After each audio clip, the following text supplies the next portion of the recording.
Hello everyone and welcome to a very special review. Today I bring you an old set 7094, a prestigious castle, which you can see before you. It is currently being attacked by some ravenous skeletons and a bit of a fearsome dragon over there, but it's nothing these knights can't handle. Now I do unfortunately not have, I unfortunately don't have the box. I don't know why I'm messing things up, but I do have both of the instruction manuals here. So, we can glimpse at what the box would have looked like if I had one in my possession. But, pretty fancy box art. You have yourself the green border on the left side. You have a little bit of a raid, bit of a chasm there acting as a moat, with an unfortunate soul being tossed inside.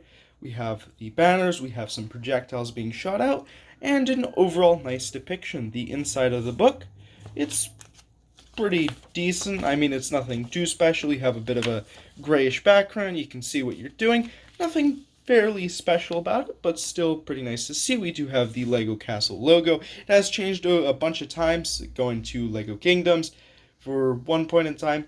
A lot of stuff has happened. It was also under Lego System for a time being, but enough of history. Let's jump into this set.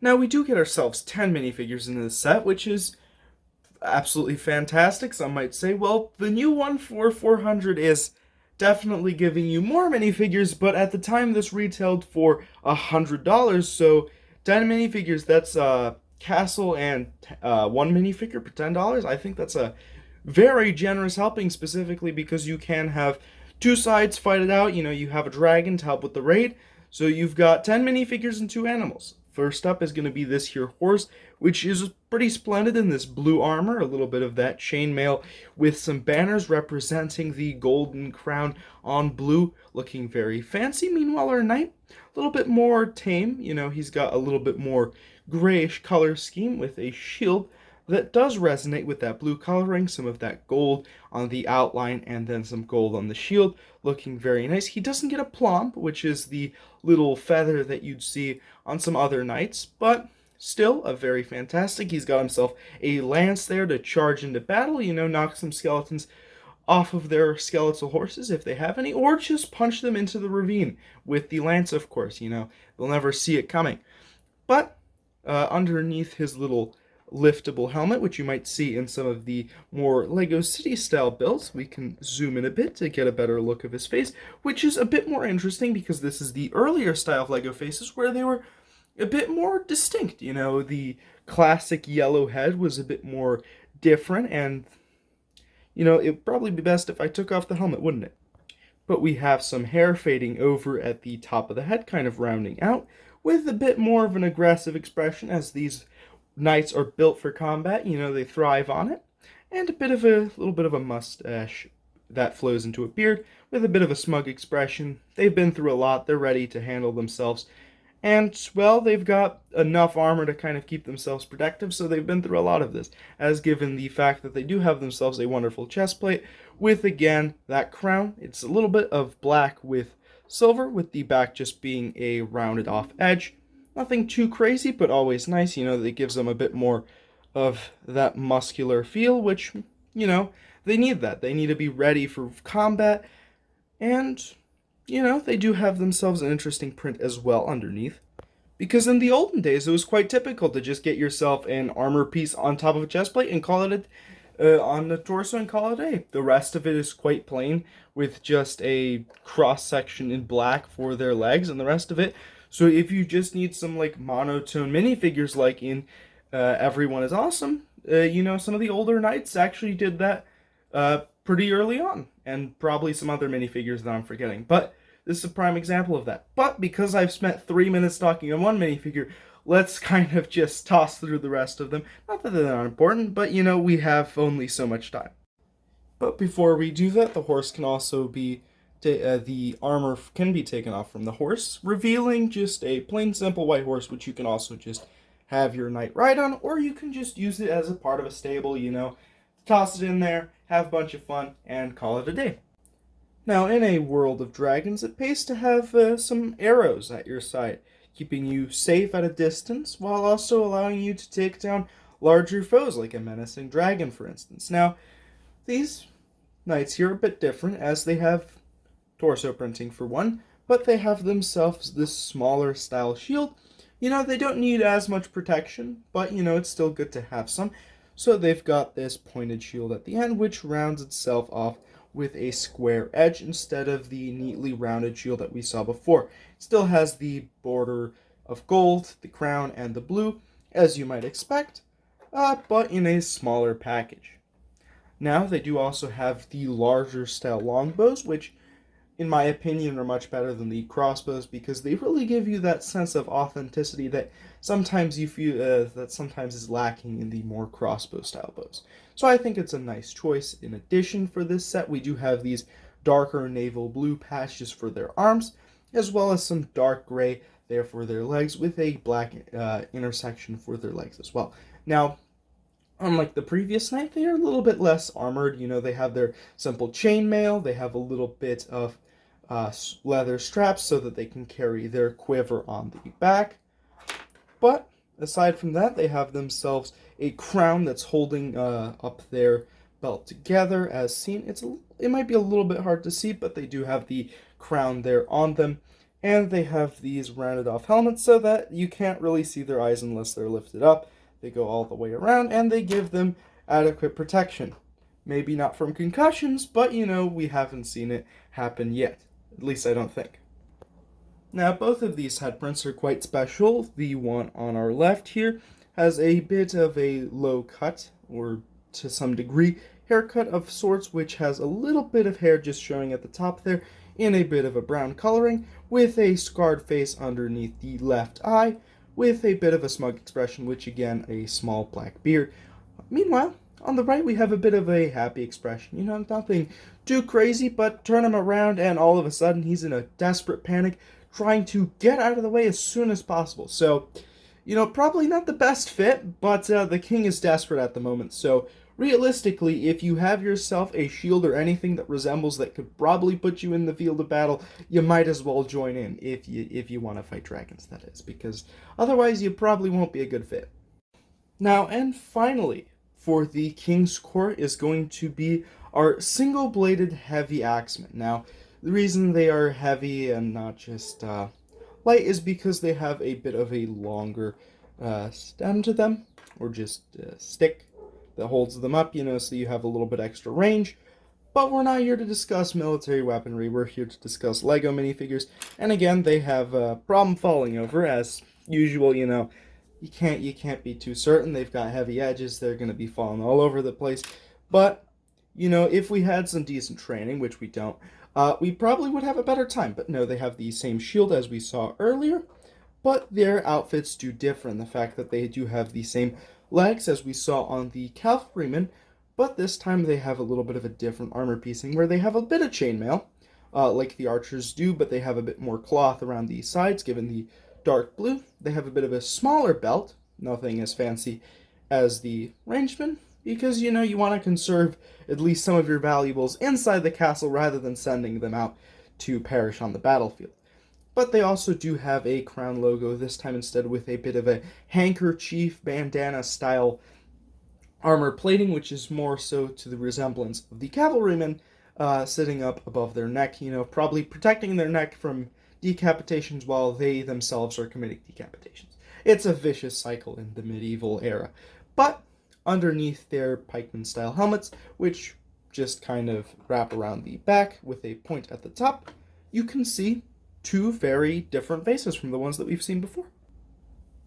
One of which, on the left of the camera, is going to be your grandpa during sports season. He can't get enough of it, and he's going to be screaming wildly until he has no more breath in his voice.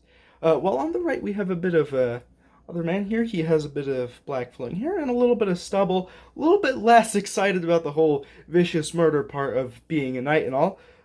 But, still ready here, still defending the keep, and probably going to be dragon food at some point or another in this video. And I mean, what more did you expect? The dragon is going to eat, and obviously stepping outside of the castle is not a good way to save yourself. And now, riding atop the dragon, we have one of a few, or at least I don't know how many of these were actually in sets, but I know that this is potentially exclusive to this set, and it's one of, if not the only brick-built skeleton that they ever made, which is an achievement of its own. But they're here clad in their special armor, which is a bit stubbly and shiny, but they also are riding a dragon, so you probably don't want to be around this skeleton when they're in the mood to kill. But aside from also getting repeated concussions, even though they're dead, we do have a unique shield. It's not specific to this character, as it's been in a few other sets, but we have the larger skeletal shield here, which does have itself a skull on a red background with a bit of just bolts and silver around it. Not the pristine gold, but it does the job probably better. Now, we do have white hands upon a black canvas with a dark red for the cross section of the legs. Now, there's no torso printing, which we covered earlier, but if you want just a fully black torso, and, well, you don't really need fully black legs. You can get those in other sets, but this might be a set for you. Probably not, though, because depending on where you're buying it now, it's going to cost you upwards of $200 to like $17,000. The price range is quite vague, but probably going to be paying a lot of money for this. So, they're a pretty tough cookie to get, even though the character itself isn't quite that expensive. But more so onto review. They do have themselves a dual-bladed heavy axe, unlike the Axment that we saw earlier, and it's pretty nice. It's got the same material as the helmet and the torso, which themselves are quite nice. We do have an understanding of how the torso looks, but this helmet is a bit different, where it has slots for eyes, and it's almost like you'd see it from Lord of the Rings, or The Hobbit, or other movies, because we're going to include a lot of stuff here. But we can see the evil skeletal face here, and, it's a pretty good minifigure. Can't complain about it, but, sometimes it's not your lucky day. And the king figures it's a good time to step outside, and you're greeted by the king, and now a dead skeleton.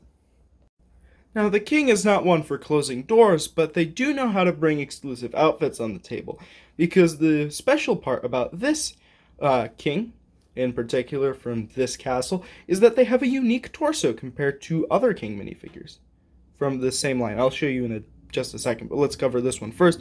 Now, they do have fully dark blue legs, which is understandable, as it does match their semi-dark blue cape, because the printing isn't always perfect, but they do have a lot of gold with their gold sword, gold crown, semi-gold chest plate with the dark blue, and the crown, of course.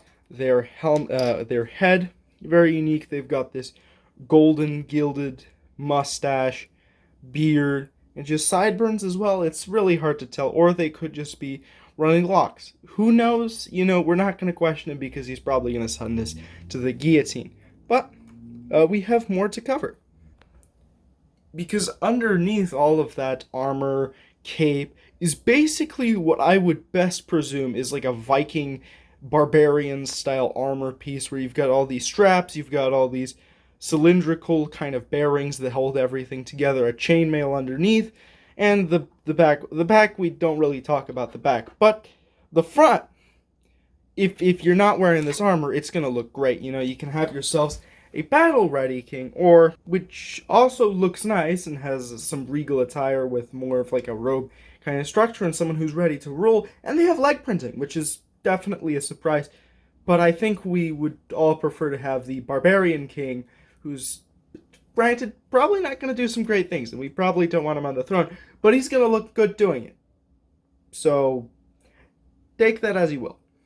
And before last, we have two standard skeletons here in white. They've got their regular skeleton attire from back in the day, where they used to use droid hands. They still use these same skeletal legs.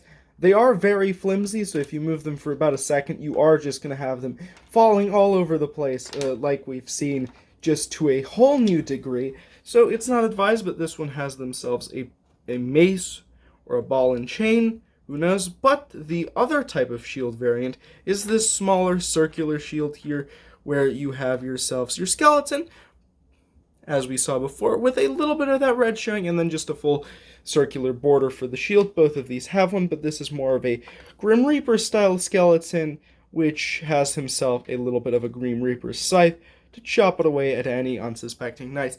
But again, it's basically like they've taken alcoholism to the next level, and they're basically unable to stand up or walk anymore. Now we have one more minifigure, and these are basically the rarer skeleton types, but they're basically the bringers of death. It's like you've got yourself your clone trooper, but then you've got your arc trooper. This is basically that same thing. You've got your regular thing, but then you've got your scarier, just scarier thing that's probably going to get you in your sleep. So, realistically, you thought these skeletons were going to haunt your nightmares. Well, this one is off the alcoholism, and they're ready to strike. So, aside from their glowing red eyes, which are now just amplified by the fact that they look like they've been charred and have just been walking through fire specifically to chase you down, they now have lost the stick, so they have a little bit more control over the blade, and they're going to slit your throat on multiple occasions. So, if you're not already terrified and want to go hide under your covers, I would suggest you do that now, before everything fades to darkness and we're forced to deal with our consequences. So, I hope you had a good time, but you're probably going to be suffering through nightmares now.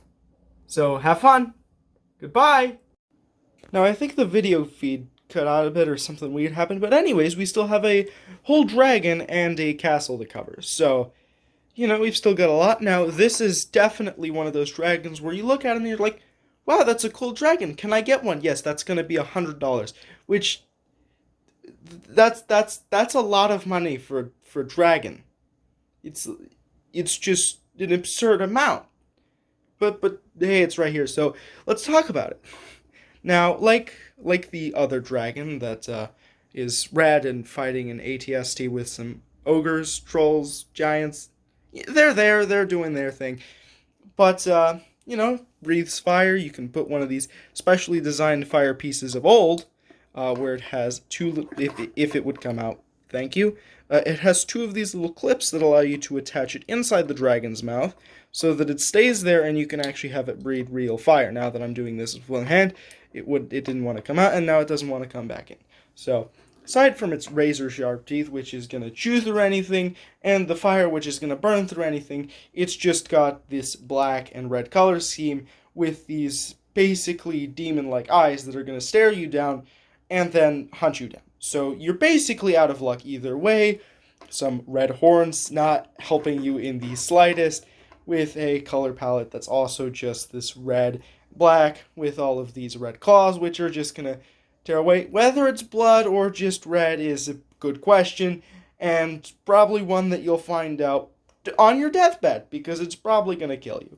So, we do have these special mechanisms for the wings here, which allow you to fold them down slightly.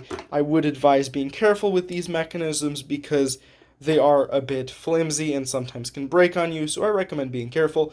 But we do have a seat, which you may have seen for our little skeleton friend, if I could find them, which I can't.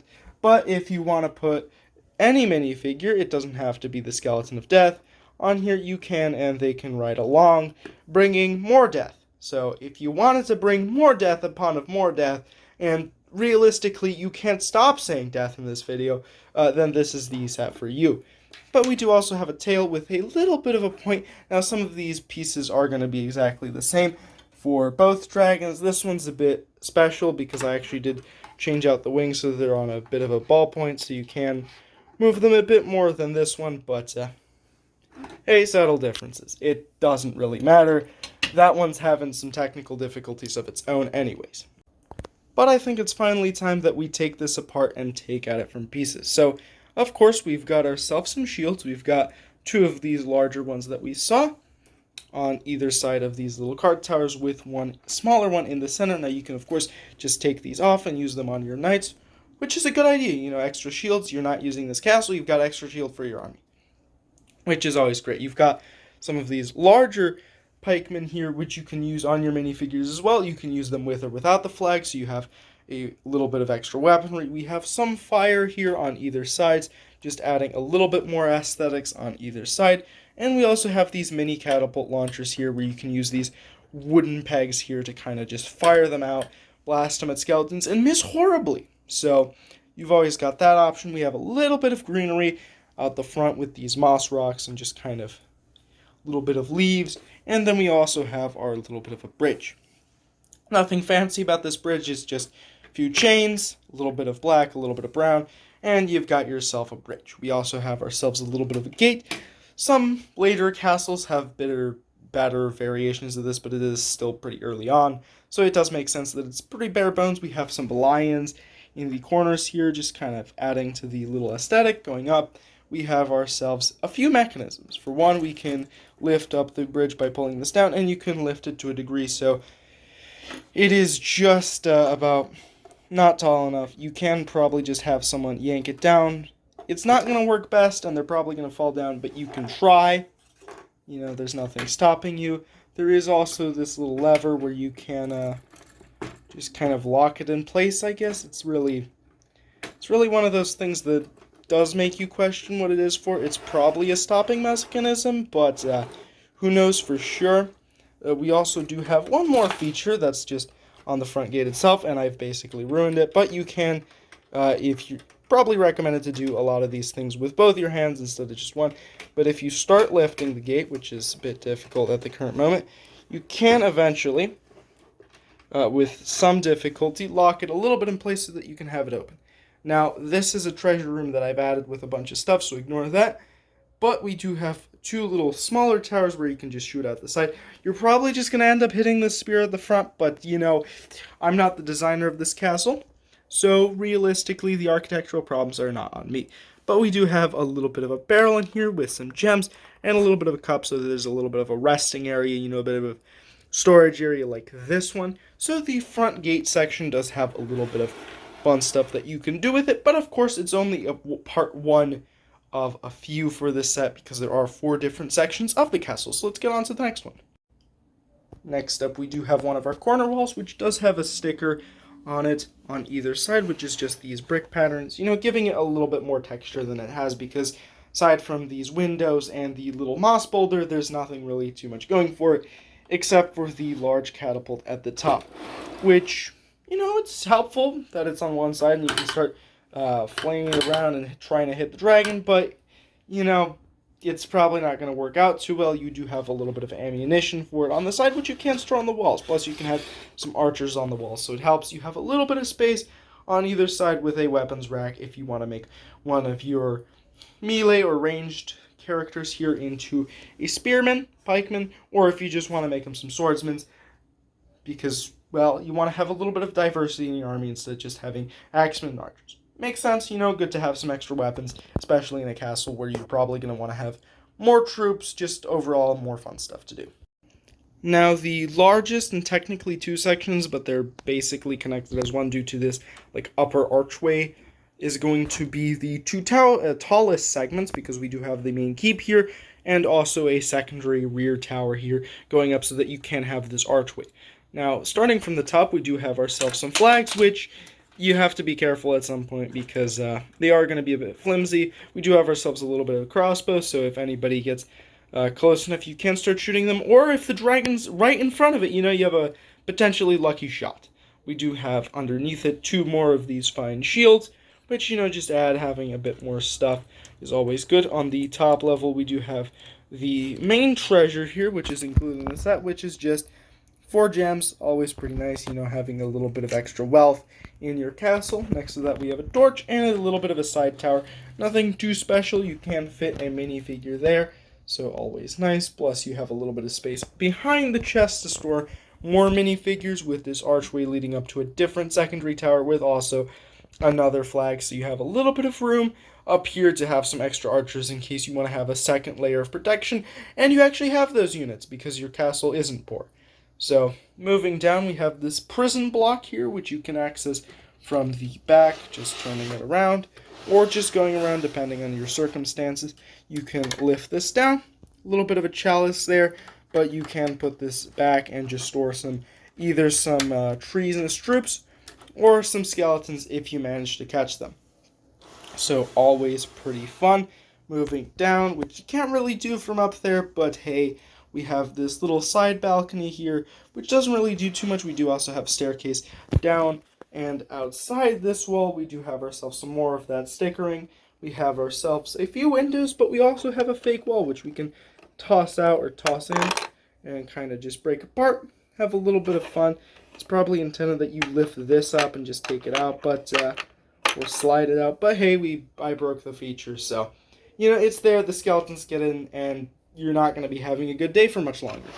But if we go back on the inside, because this is a bit, we can see outside again, which is also fun, but we do have this underneath area, which is kind of plain. You can put some stuff in there if you want. We do have some of these dark blue columns, which reach to this back door, which is probably a safety problem, but hey, we don't really care about that in the medieval time. And you also have a bucket probably to feed your horse when it's not on missions. So we do have a mini stable, and that's probably what the intended feature of this. You know, you have a gate on the back where you can send your horses out from, built-in stable. Who knows if that's actually what this is meant to be?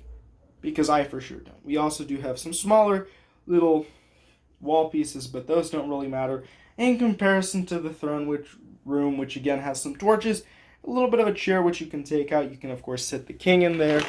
On the back it has this little latch, which I'm pretty sure does nothing. It just connects both of these pieces so that everything is stable.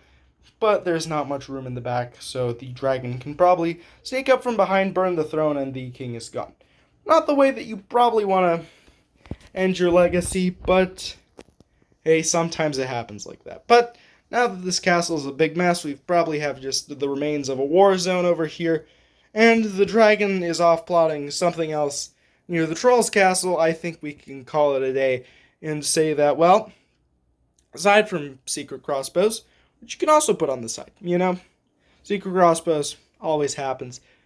I think we can conclude this review as a big mess, but definitely a castle that, you know, if you get lucky is pretty fun to have, and I know that you're just staring at an AT-AT. But sometimes it happens like that. Sometimes we randomly walk into the AT-AT garage, even though we were talking about a castle. So, hope you enjoy. See you next time. Bye.